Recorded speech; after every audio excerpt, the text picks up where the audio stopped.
Magandang buhay, tayo na't magkwentuhan. Mapagpalang umaga, mapagpalang buhay sa inyong lahat. Gusto ko lang po kayo kumustahin. Ako naman po ay medyo sad ng konti, pero mamaya ko na ikikwento sa inyo mga katropa ha. Ako'y gusto ko munang magpasalamat sa inyong lahat mga katropa sa mga nagtitiwala at nanunood ng aking mga vlog at mga reels. Maraming salamat po. Upa. Mga katropa, ang upa. Maraming salamat. At gusto ko lang po sanang mag-suggest sa inyo kung napanood nyo po yung video ko or mga reels ko, yung mga ina-upload ko po na content. Pwede po kayong mag-comment. Welcome pong mag-comment. Yung ikagaganda, i-improve.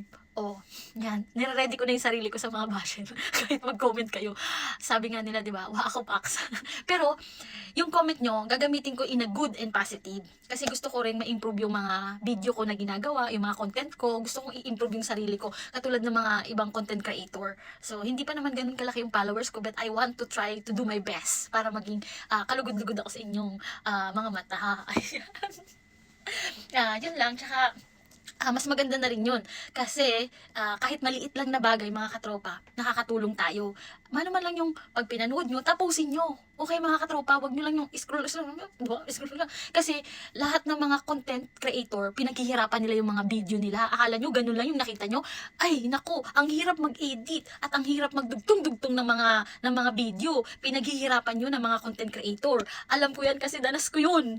Akala nyo ba? Kaya dapat tatapusin nyo yung video kasi kahit sa views lang, mababayaran sila ni Daddy Meta. O, ni Daddy M. Daddy Meta.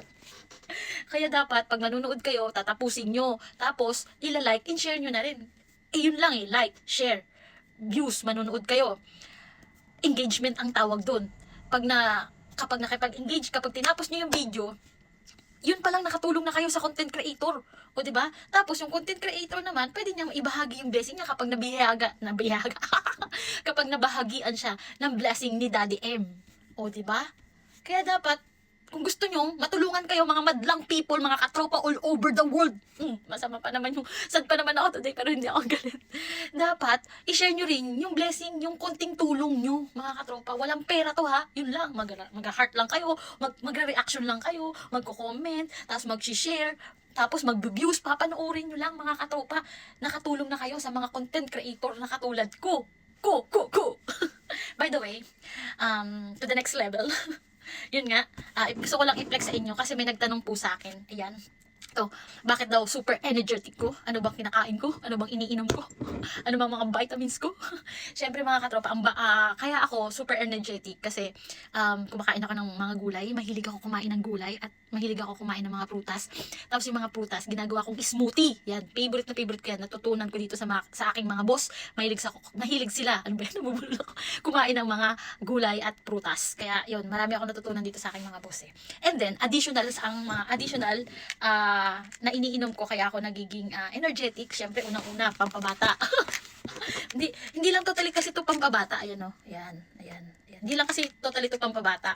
Alam mo, yung nakakaganda siya ng skin, ng balat, yung hormones mo. Okay? Tapos yung liver mo, dapat pinoprotektahan natin yung liver. Liver, yung atay natin. Ayan. Kapag maganda yung atay, hindi lamya-lamya, syempre maganda yung aura mo. Yung aura mo kumikinang, di ba? Mag-reflect yun sa katawan mo, sa body. Ayan, syempre, batikan, subok po na to, mga katropa. And, pangalawa, vitamin C, collagen. Ay, pinaka-importante to sa ating katawan, collagen, vitamin C. And, ang isa pa nang nagpapabush ng aking energy ay, ito yung aking mga vitamins. Wala akong iniinom na maintenance. Kasi wala akong sakit. Thankful ako sobra. Thank you so much, Lord. At inaalagaan ng aking katawan. Syempre, ayan, malunggay. Ayan, galing tong Germany. Ayan, doon ako bumibili. Malunggay, moringa. And, mahilig ako dito. Ayan, sa barley. Addicted na ako dito sa barley. Ayan, nilalagay ko siya sa smoothie or kaya naman, iniinom ko lang siya na parang tea. Sobrang addict ako dito. At matcha. Itong matcha nilalagay ko sila together with smoothie. Ang sarap para sa akin ha. Kasi nasanay na ako eh. Minsan together with tea, ginagawa ko silang tea. Masarap din. Grabe. Ewan ko ba, nasanay na ako. Basta ito yung nagbibigay sa akin ng energy. And then, alam nyo naman ako, nakita nyo naman yung mga video ko, di ba? Mahilig ako, magalaw ako, makulit yung katawan ko. Hindi ako mapirmi na nakaupo lang. Alam mo yung gusto ko yung tipong bagsak ka, yung tutulog ka na lang, parang gano'n. Yun nga. So, ang dami kong activities in life. So, mahilig ako mag-hiking, biking, dancing. It's my favorite hobbies. And cooking also. Tapos, ano pa ba yung mga ginagawa ko? Yun. Yun lang. Swimming! Yeah! Hilig ako mag-swimming. One of my favorites, swimming. Grabe. Alam nyo ba, nakwento ko na ba sa inyo na natawid ko yung lake dito sa Switzerland ng 2 sunod na taon, pero nung mga 2024, tapos ngayong 2025 hindi ako nakasali kasi may trabaho. Kaya yun, flex ko sa inyo yan. Ayan. So marami akong activities in life. Pagkatapos ko ng activities ko, mga katropa, may natuklasan akong kakaiba. Siyempre umiinom ako nito, di ba? Oh, yan. Kasi pang mabilis matunaw ang aking mga kinain.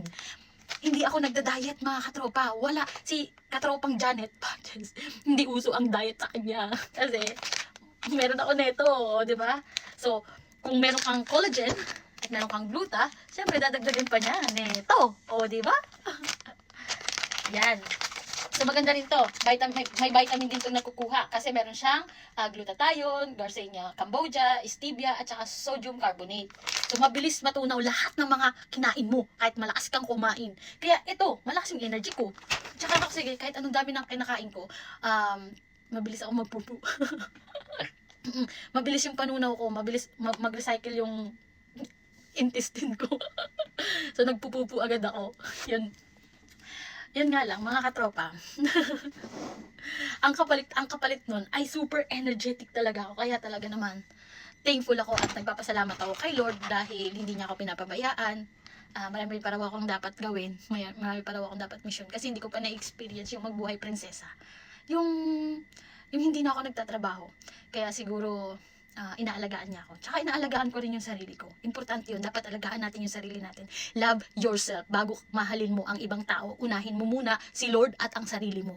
Okay? Hindi ka makapagbibigay ng blessing or hindi ka makapagbibigay ng payo, opinion, or suggestion, or makapag-motivate kasi hindi mo inuuna yung sarili mo. Dapat unahin mo yung sarili mo. Pero unang-una si Lord bago sarili mo, and then to follow na yung others. Kapag magtanong sila, uy, bakit ka ganyan, ganto.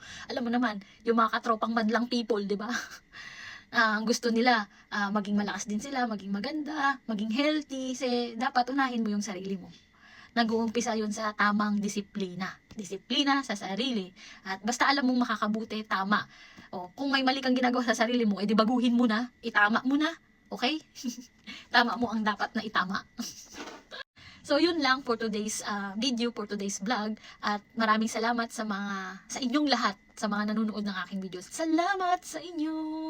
Ito nga po pala, ang inyong katropa, si Janet Patches from Switzerland. Pero, taga-Pilipinas po ako. Maraming nagsasabi sa akin, mukha daw akong Chinese. Lagi ako napapagkamalang Chinese eh. Hindi po ako Chinese. Ako po'y isang Pilipino. Pangarap ko pong maging singer. Sana may magturo sa akin mag-vocal. Yun lang, pagpalain ang buhay ninyong lahat. Pagpalain ang buhay nating lahat. Bye! Bye! God bless!